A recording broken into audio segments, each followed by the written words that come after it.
Кино зохиолч, найруулагч Мие Гомб нийгмийн эрүүл мэндийн үндэсний төвийн 80 сая гаруй төгрөгийн контент бүтээх тендерт шалгарч гэрээ байгуулжээ.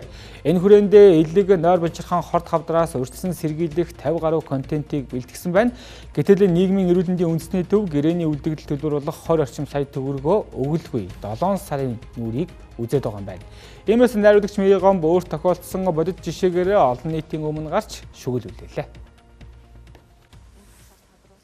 Нийгмийн эрүүл мэндийн үндэсний төв өнгөрсөн 2024 онд хорт хавдраас урьдчилан сэргийлэх чиглэлийн контент бүтээх 5 тендер зарласан.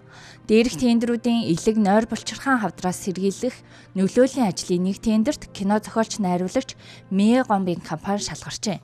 Ингээд төлбөрийн 70% болох 50 сая гаруй төгрөгийг ажил эхлэхэд авсан байна. Харин үлдэгдэл төлбөр буюу 30% авахаар өнгөрсөн 6 дугаар сард гэрээгээ дүгнэж тайлангаа өгчээ. Ингээд 7 сар хөшгөний ард мөнгө авахаар гуйсан ч авч чадаагүй тул ийм олон нийтийн өмнө гарч өөрт тулгарсан асуудлаа ил болгосон юм. Эхний одоо гаргасан зардлуудыг бол мэдээж нэг чинь 6 надад нийлээд бараг 7 хүн ажиллаж байгаа. Тэгээ тэр улсуудын ажлын хөлсний зардалд бол нэлээд хувь нь явсан. Одоо би үлдэгдэл одоо 20 гаруй сая төгрөг авах дутуу байгаа. Би тэр өөрийнхөө одоо лайв хийгээд нэг хэрүүл урал хийгээд зовлонтой юм болоо явж байгаа шүү дээ. Тэрэн дээр сангийн яамны ажилтнтай ярьж байхдаа бодны ярьсан л да. Тэгээ тэрийг бол одоо би ажилласан улсуудынхаа үлдэгдэл төлбөрийг одоо ажлын хөлсний үлдэгдлийг бас өгөх хэрэгтэй байгаа.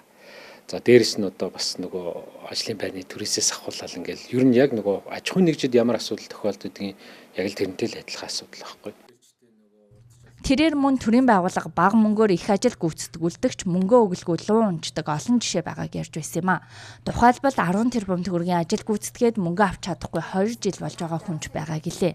Найруулагч Мие Гомбын хувьд гэрээний хүрээнд постэр, мэдээ, сурвалжлага, богино хэмжээний кино зэрэг 50 гаруй контент бүтээсний 40 видео контент байжээ. Тэгээ асуудал юундаа байна гэдээ яхаар эрүүл мэндийн яамны одоо тэр санхүүгийн дарга энэ болохоор бид нар сангийн яам руу холбогдох одоо бичиг баримт одоо бүх юм бүрдүүлээд ингээд өгцсөн. Тэгээ сангийн яамтай яар гэдэг байна. Тэгээ би сангийн яамд нь яваад очихоор сангийн яам нь болохоор одоо эрүүл мэндийн яам бид нар ингээд төсвөө өгчдөг. Эрүүл мэндийн яам өөрсдөө юуг хаана хизээ захиран зарцуулахаа өөрсдөө шийддэг гэдэг байна. Ингээд нэг юм ойлгомжгүй байдал үүссэн. Тэгэл ерөөсөө би асуудлыг сурвалжлаад яваад байгаа юм. Айгу зовлонтой л байд юм байна. Тэрээр мөн эрүүл мэндийн яам нийгмийн эрүүл мэндийн үндэсний төвийг сангийн яамд хизээ алтан бичиг явуулснаа хэлээч гэхээр хариу өгдөггүй гэдгийг ч хэлж байлаа. Иймээс өнгөрсөн баасан гарагт ерөнхий сайд, сангийн сайд, эрүүл мэндийн сайдад энэ талаараа хандсан ч хариу өгөөгүй байна. Мөн эрүүл мэндийн сайд чин бүрэнтэй уулзахаар бүтэн өдөр хүлээсэн ч уулзаж чадаагүй тул салбарын сайдыг эс үлдэхгүй үзүүлж байна хэмээн үзэж байгаагаа хэлж байсан юм а. За бид үүсэж байгаа асуудалтай холбоотой эрүүл мэндийн яам болон нийгмийн эрүүл мэндийн үндэсний төвөөс энэ талаар байр суурийг сонсохоор ирэхэд одоо яриа өгөх боломжгүй гэх тайлбарыг өгч байна. Нөгөө талаас одоо энэ гэрээ нь өмнөх эрүүл мэндийн сайд нийгмийн эрүүл мэндийн үндэсний төвийн даргын үед байгуулагдсан гэрээ учраас бас нарийн мэдээлэлгүй гэх юм тайлбарыг өгч байгаамаа.